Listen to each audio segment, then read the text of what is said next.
Isang 74 taong gulang na lalaki ang bumagsak sa kanyang banyo, walang stroke, walang atake sa puso. Tumitibok ang kanyang puso ngunit hindi gumagalaw ang kanyang dugo. Lahat dahil sa isang bagay na akala niya ay hindi nakakapinsala, isang bagay na ginawa niya sa loob ng 50 taon, ang masturbation.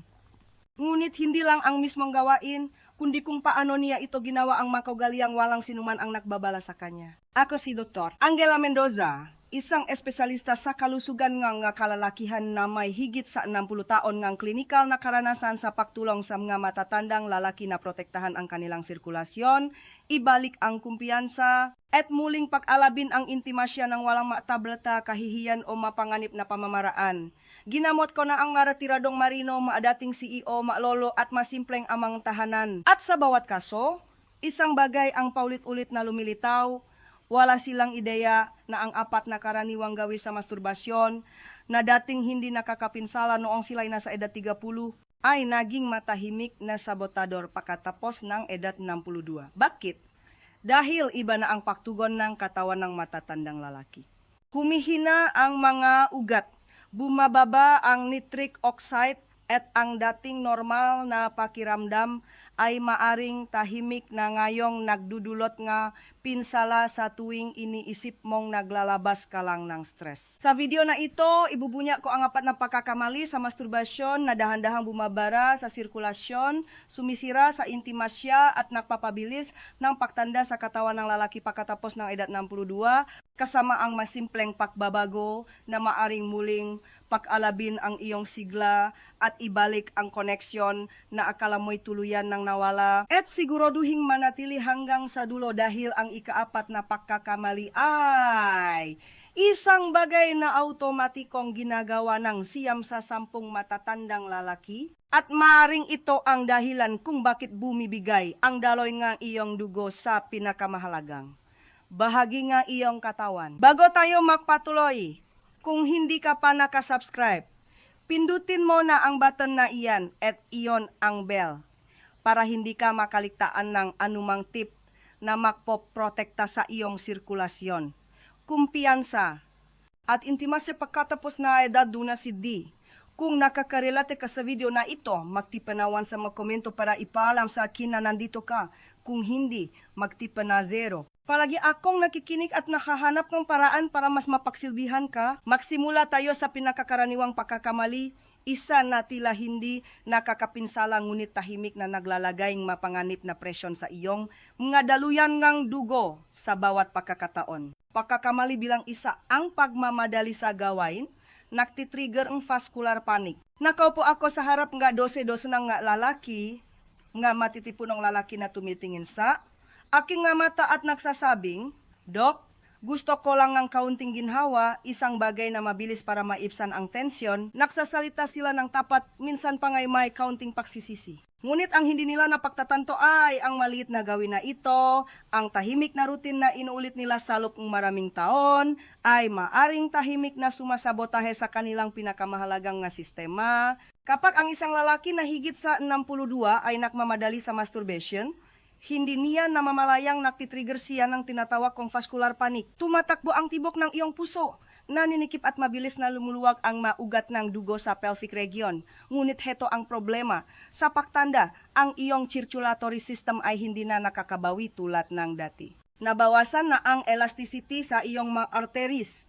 Bumaba na ang iyong mga antas ng nitric oxide na tumutulong magbukas ng madaluyan ng dugo. Ang resulta, ang biglaan at sa pilitang pagdaloy ng dugo ay maring makasobra sa mahuminang ugat at marurupok na kapilaris, lalo na sa ari nga lalaki. Hindi ito tungkol sa moralidad o kahihiyan. Ito ay tungkol sa pisyolohiya. Maring hindi mo ito maramdaman kaagad, ngunit sa paglipas ng panahon, ang minadaling stimulasyon na ito ay dahan-dahang sinisira ang pagganangang daluyang ng dugo. Nagdudulot ito nga microtrauma, nagre-resulta ito sa paninigas kung saan dapat mayroong flexibility at karupukan kung saan dating may lakas. Ang resulta ay hindi lang pisikal. Nagsisimulang mapansin ng lalaki ang pagbaba ng sensitivity, mas mabagal na erections, mas kaunting init at tugon sa panahon ng tunay na intimasya. At isang tahimik na takot ang pumapasok. Anong nangyayari sa akin? Sisisihin nila ang edad. Sisisihin nila ang stress, ngunit ang totu, ang kanilang katawan ay simpleng reaksyon sa talamak na sobrang pagpilit sa isang rehiyon na lubhang nangangailangan ng pangangalaga, hindi kaguluhan. Ang minadaling masturbation ay nagpapadala ang maling na senyales. Sinasabi nito sa iyong nervous system na tumakbo ng mabilis kung kailan. Dapat itong nakunat. At ang stress response na iyon ay nagpapasikip sa daloyong dugo, pinipigilan ang arousal hormone, at unti-unting sinisira ang pundasyon mismo ng pisikal na intimasya, ang tiwala sa sarili mong katawan. Lagi kong sinasabi sa aking pasyente, kung paano mo tinatrato ang iyong katawan sa pribado, ay sumasalamin sa kung ano ang nararamdaman mo sa publiko, kung paano ka kumokonekta sa iba, kung paano ka natutulog, nag-iisip at nakmamahal. Ang intimasya ay hindi lamang tungkol sa climax. Ito ay tungkol sa sirkulasyon, presensya at connection. At kapag ninakawan mo ang iyong katawan ng isang banayat na proseso, ninanakawan mo ang iyong sarili ng sigla na nagpaparamdam sa iyo bilang isang lalaki. Ngayon, dito ito nagiging mas nakakagulat. Maraming lalaki na nakdahan-dahan ay hindi pa rin namamalayang ginagawa ang susunod na pagkakamali. Isa na nakakaapekto sa daloy ng iyong dugo nang hindi mo namamalayan. Hayaan mong ipakita ko sa iyo kung ano ito. Kung nanunod ka pa rin at tumatama sa iyo ang mapananaw na ito, mag-type nga once sa makomento para ipaalam sa akin na nandito ka at nakikinig. Dahil ang susunod na bahagi ay maaring ang pinakamahalagang katotohanan na walang sinuman ang nagsabi sa iyo. Magpatuloy tayo. Pagkakamali bilang 2. Masturbation na may mataas na tensyon sa balakang. Binabalewala ang pahinga. Mayroong isang banayat na bagay na napansin ko sa halos bawat lalaki na higit sa 60 na pumupunta sa aking klinika na may mga alalahanin tungkol sa intimasya, sirkulasyon o enerhiya. Hindi lang ito tungkol sa kung ano ang kanilang ginagawa. Ito ay kung paano nila ito ginagawa. Sa mga pribadong sandali, karamihan sa kanila ay hindi na mamalayang pinipigil ang kanilang pahinga. Tumaas ang kanilang balikat, naninikip ang kanilang tiyan, ang kanilang buong pelvic floor, ang malalim at nakatagong kalamnan sa paligid ng besnang, ari ay naninigas na parang isang nakakuyom na kamao. Akala nila ito ay normal, hindi. Ang hindi na mamalayang tensyon na ito, ang walang hininga at puwersahang gawi sa panahon ng masturbation ay maaring mukhang hindi nakakapinsala. Ngunit sasabihin ko sa iyo kung ano talaga ang ginagawa nito. Sinasakal nito ang daloy ng dugo. Sinasanyasan nito ang iyong nervous system na manigas, hindi makrelax. Sa halip na payagan ang iyong mga ugat na magbukas at ang oxygen na dumaloy sa iyong mga tissue, lumilikha itong isang masikip at restriktadong kapaligiran kung saan nasasakal ang sirkulasyon sa pinakmulan nito. Sa paglipas ng panahon, ang tensyon na iyon ay nagiging gawi at ang gawi ay nagiging dysfunction.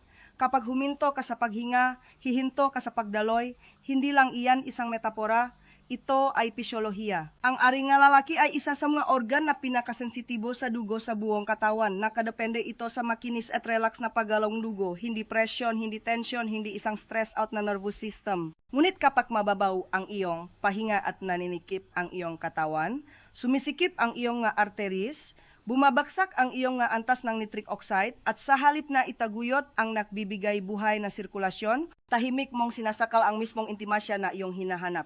May, mangga, lalaking tumitingin sa akin na tulala kapag tinanong ko sila, pinipigil mo ba ang iyong pahinga? Tumango sila dahil walang sinuman ang nagsabi sa kanila kung paano nakakapekto ang pahinga sa kanilang arusal. Walang sinuman ang nagpaliwanag na ang pag-relax ng balakang at malalim, ritmikong paghinga ay kasing halaga sa isang malusok na erection gaya ng testosterone mismo. Habang tumatanda ang iyong katawan, mas kailangan nitong ang kooperasyon, hindi kontrol. Ang tensyon sa maling malugar ay humahantong sa pangmatagalang kahinaan sa malugar na pinapahalagahan mo. Ang totu, kung mababaw ang iyong pahinga, pinipiga ang iyong katawan, at nagmamadali kang matapos, hindi mo lang pinuputol ang sensasyon. Sinasanay mo ang iyong katawan na ituring ang kasiyahan bilang isang banta. Ang tensyon na iyon ay lumilihang isang banayat na digmaan sa loop ng iyong sirkulasyon at sa kalaunan Ang iyong kumpiyansa ang nagbabayat ng presyo. Ngunit kahit na magsimula kang huminga muli, may isa pang gawin na umubos kang iyong lakas sa ibang paraan, tahimik na ninanakaw ang iyong gana araw-araw kahit na tila normal ang lahat. At nagsisimula ito sa kung gaano kadalas mo itong ginagawa. Pagkakamali bilang 3, araw-araw na masturbasyon ng walang pagbawi, inuubos ang iyong reserba ng libido. Ito ay isang tahimik na gawi, isang routine na nagsisimula ng walang mali siya. Marahil dahil sa pakabagot, marahil dahil sa kalungkutan, o marahil para lang makaramdam muling isang bagay. Para sa maraming matatandang lalaki, ang araw-araw na masturbasyon ay nagiging isang ritual, isang paraan upang magpalipas ng oras, makalis ng stress, at maramdamang normal. Ngunit ang hindi napagtatantongang karamihan ay pagkatapos ng edad 62, ang pang-araw-araw na ritmong ito ay hindi lang umuubos ng iyong enerhiya, dahan-dahan nitong sinisira ang mismong sistema kung saan nakasalalay ang iyong intimasya. Ang iyong katawan ay hindi na 30, mas matagal ang iyong recovery time, mas mabagal bumalik sa normal ang iyong testosterone, ang madaluyan ng dugo na dating mabilis bumalik ay ngayon nangangailangan ng oras, oxygen at espasyo upang maayos. Kapag nakmasturbate ka araw-araw, o mas malala, maraming beses sa isang araw, hindi mo binibigyan ng pahinga ang iyong katawan. Inuubos mo ang iyong reserba ng nitric oxide, dopamine, at maging ang emosyonal na pagnanasa. At ang mga sintomas, dahan-dahan silang dumarating. Maari mong mapansin na hindi ka nagaanong nakakaramdam pagkatapos. Mayroong nananatiling pamamanhit sa iyong pelvic region. Ang erections ay hindi na gaanong tumutugon. Mas pagod ka, mas detached, kahit medyo disconnected sa iyong sarili, mari ka pa ngang makaramdam ngang banayat na sa mga loop sa sarili mong katawan na para bang tinatraidor ka nito, pero hindi. Humihingi lang itong pahinga. Isang lalaki sa kanyang huling 60 ang minsang nagsabi sa akin, "Dok, hindi na ako interesado sa tunay na intimasya. Ginagawa ko ito araw-araw, pero wala akong nararamdaman pagkatapos." Dinurok nito ang puso ko dahil ang kanyang katawan ay hindi sira, ito ay sobrang pagod. Kapag sobra kang nakstimulate ng hindi pinapayagan ang oras para makrecharge, hindi mo lang pinupurol ang sensasyon, pinapahina mo ang mismong circuit na bumubuo ng arusal. At kapag ang makachirkuit na iyon ay nasunok, bumabagal ang sirkulasyon, humihina ang mga ugat, at nawawala ang koneksyon. Ang masturbation ay dapat na isang sandaling ng koneksyon, hindi isang coping mechanism para sa emosyonal na pagkapagod. Kung ito ay magiging compulsive o mechanical, ito ay nagiging isang tahimik na mananakaw, na ninanakaw sa iyo ang natural na gana, init at intimasya na nilayon para maranasan ng iyong katawan, kahit sa iyong mga huling taon. Ngunit heto ang nakakagulat na bahagi. Kahit na magbigay kang espasyo at pahintulutan ang pagbawi, may isang gawin na patuloy na kumokontrol sa iyong nervous system at hindi ito pisikal. Sa katunayan, nagsisimula ito sa iyong utak. Maaring ito ang nag-iisang pinakamalaking dahilan kung bakit napakaraming matatandang lalaki ngayon ang nakakaramdam na pagkadiskonekta sa tunay na intimasya. Pag-usapan natin yan sa susunod. Kung nandito ka pa rin at tumatagos sa iyo ang pananaw na ito, matip nga wansang nga komento para ipaalam sa akin na kasama kita. Dahil ang susunod sa punto bilang 4 ay maaring magbago ngang iyong pag-isip tungkol sa iyong kalusugan at intimasya mula ngayon. Pagkakamali bilang 4, paggamit ng porn na kumokontrol sa utak, ginugutom ang tunay na intimasya. Sa totoo lang, ito ang pinakamahirap na usapan para sa karamihan ng matatandang lalaki, hindi dahil sa kahihiyan, kundi dahil sa malalim na kalungkutan na ibinubunyak nito. Marami sa mga lalaking pinapayuhan ko ay hindi na gumagamit ng pornografiya para sa excitement. Ginagamit nila ito upang punan ang isang kakulangan, upang habulin ang isang pakiramdam na dati natural na dumarating, ngunit sa paglipas ng panahon, ang pahabol na iyon ay nagiging isang bitag.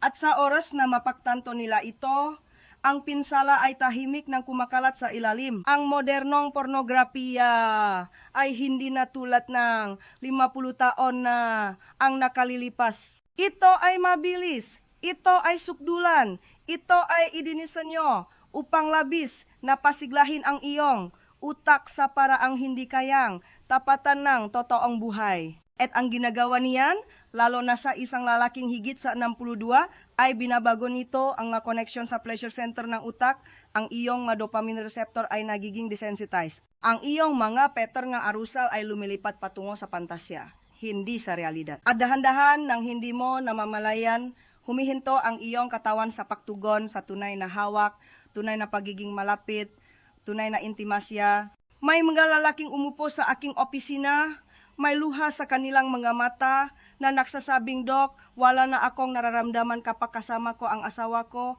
pakiramdam ko'y sira na ako." Ngunit hindi sila sira, sila ay nakondisyon. At ang pagkondisyon na iyon ay nakakagambala sa isa sa pinakamahalagang proseso sa katawan ng lalaki, ang sirkulasyon. Heto kung paano. Ang utak ang sentro ng kuman para sa daloy ng dugo. Kapag palagi mo itong binabahan ng artificial na arusal, nakakaroon ka na short circuit sa natural na pagkakasunod-sunod ng mga senyalas na naktitrigger na daloy ng dugo sa totoong mundo. Nalilito mo ang iyong nervous system, pinapalit mo ang iyong emosyonal na kapasidad, at hindi magtatagal, humihina ang daloy ng dugo sa pelvic region, nagiging hindi maasahan ang erections, at ang intimasya ay parang isang gawain sa halip na isang regalo. Habang mas umasa ka sa porn, mas nakakalimutan ng iyong katawan kung paano tumugon sa karanasan ng tao sa pagiging malapit. At pagkatapos ng edad 62, kung kailan mas mahalaga ang bawat ugat at bawat senyales, ang paghihiwalay na ito ay maring maging mapanira, hindi lamang sa iyong pisikal na kalusugan kundi pati na rin sa iyong pagkakakilanlan bilang isang lalaki. Hindi ito tungkol sa pagsisisi. Ito ay tungkol sa kamalayan. Ang iyong utak at ang iyong katawan ay gustong makaramdam muli, ngunit kailangan mo munang bawiin ang kontrol. Kailangan mong i-reset ang pattern na iyon. Kailangan mong muling kumonekta sa uri nga stimulasyon na nakpapanumbalik, hindi naknanakaw, sa iyong sirkulasyon, iyong kumpiyansa at iyong koneksyon. At nagsisimula iyan sa isang desisyon na dapat mong baguhin ngayon. Dahil habang mas matagal kang maghihintay, mas mahirap bawiin ang nawala sa iyo. Kailangan mong magbago ngayon. Nakita ko na ito ng napakaraming beses. Mabubuting lalaki, matitipunong lalaki na naghintay ng medyo matagal. Alam nilang may mali, naramdaman nilang nawawala ang kanilang enerhiya, kumukupas ang kanilang koneksyon, nawawala ang kanilang gana. Ngunit sinabi nila sa kanilang sarili, ayusin ko ito mamaya, at ang mamaya ay hindi na dumating. Hayaan ninyong linawin ko kung ikaw ay higit sa 62 at anumang bahagi nga sinabi ko ay pamilyar sa iyo, kailangan mong magbago ngayon. Hindi bukas, hindi sa susunod na linggo. Ngayon, ang pagbabago ay hindi kailangang maging marahas. Hindi ito nangangahulugan ng pakakait sa sarili ng kasiyahan o pakputol sa kung ano ang nagpaparamdam sa iyo na buhay.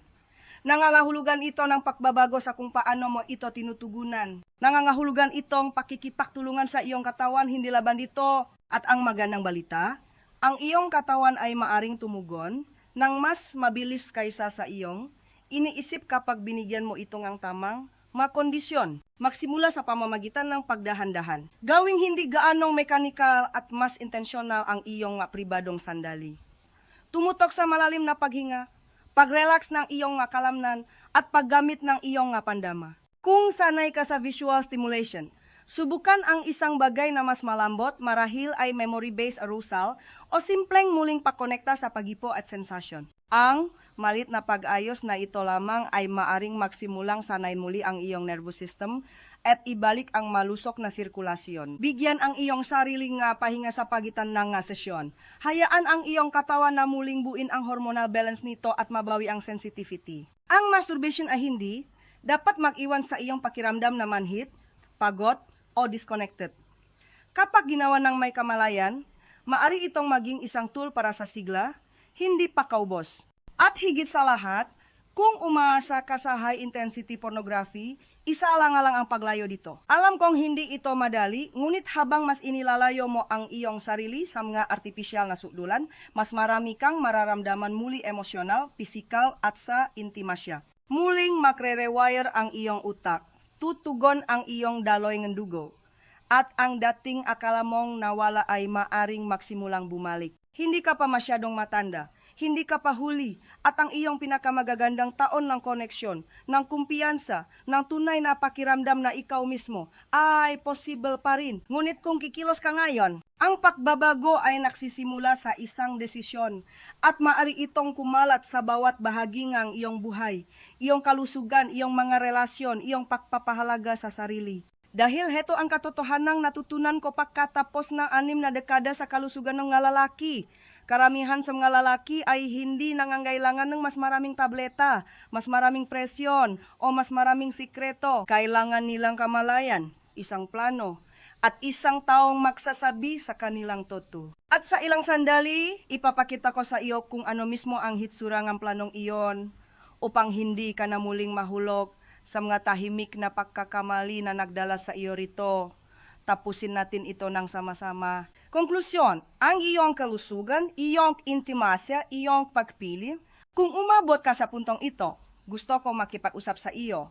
Hindi lang bilang isang doktor, kundi bilang isang taong tunay na nakmamalasakit sa kung ano ang iyong nararamdaman, kung paano ka nabubuhay, at kung paano ka nakmamahal.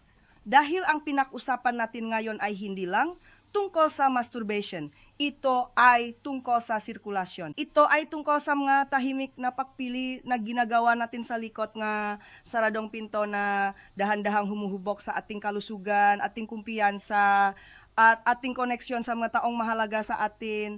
Alam kong ang usapang ito ay maaring maging hindi comfortable. Karamihan sa mga lalaki ay nabuhay ng hindi man lang naririnig mula sa isang doktor ang mga bagay na ito ng malakas. Ngunit sapat na ang pinsalang idinulot ng katahimikan. Ang totoo, ang 4 na pagkakamali sa masturbation na tinalakay natin ngayon ay hindi lang magawi. Sila ay manakatagong pattern na tahimik na kumakain sa iyong sigla pagkatapos ng edad 62. Ang pagmamadali, pagpigil sa pahinga, pag-uulit nito araw-araw, nang walang pagbawi, at pag-asa sa artificial na stimulasyon na pumapalit sa tunay na intimasya. Ang mapagpiling ito ay hindi lang nakakapekto sa iyong katawan, nakakapekto sila sa iyong espiritu, iyong mga relasyon, iyong pagpapahalaga sa sarili. Ngunit heto ang gusto kong tandaan mo, bawat isa sa magawi na ito ay maaring matutunang baguhin. Ang daloy ng iyong dugo ay maaring bumuti, ang iyong enerhiya ay maaring bumalik, ang iyong pakiramdam ng intimasya tunay. Makabuluhang intimasya ay maaring mabuhay muli. At nagsisimula ito sa maliliit at may kamalayang pagbabago. Magdahan-dahan, huminga ng malalim, bigyan ng pahinga ang iyong katawan. Piliin ang koneksyon kaysa sa kompulsyon. Ang maito ay hindi lang mamadikal na mungkahi. Sila ay masalbabida. Nakita ko na malalaki sa kanilang 70 at 80 na nabawi ang akala nila ituluyan ng nawala sa pamamagitan lamang ng paggawa ng mapababagong ito. Hindi ka pa masyadong matanda para gumaling, hindi ka pahuli para makaramdam muli, at tiyak na hindi ka nag-isa. May libu-libong lalaki na tulad mo malalaking, inakalang kailangan nilang tahimik na tanggapin ang pagina na ngayon. Ay mas may alam na at mas mabuti ang pamumuhay dahil dito. Ito ang iyong katawan, iyong buhay, iyong kwento. At ikaw ang magpapasya kung paano isusulat ang susunod na kabanata. Ito ba ay pareho pa rin? O ito ba ang simulang isang bagay na mas mabuti? Ang pagpili ay sa iyo. At kung walang ibang nagsabi sa iyo ngayon, hayaan mong ako ang unang magsabi. Mayroon ka pa ring oras, lakas at layunin, at ikaw ay karapat-dapat na alagaan. Kung nagsalita sa iyo ang mensaheng ito, huwag hayaang maglaho ito. Pindutin ang subscribe button at ayon ang bell dahil magbabahagi pa ako nga life-saving tips para sa mga lalaking tulad mo. Totong isapan, totong solusyon. At kung handa ka nang bawiin ang kontrol sa iyong kalusugan at intimasya, mag-iwan ng matatak paring nakatayo sa mga komento. Ipaalam sa akin na kasama kita. Hindi ka nag-iisa at ang paglalakbay pabalik sa pakiramdam na ikaw mismo ay nagsisimula dito mismo. Manatiling nakatutok, manatiling malakas at higit sa lahat manatiling mausisa dahil ang susunod na video ay maring ang siyang makbagong na lahat.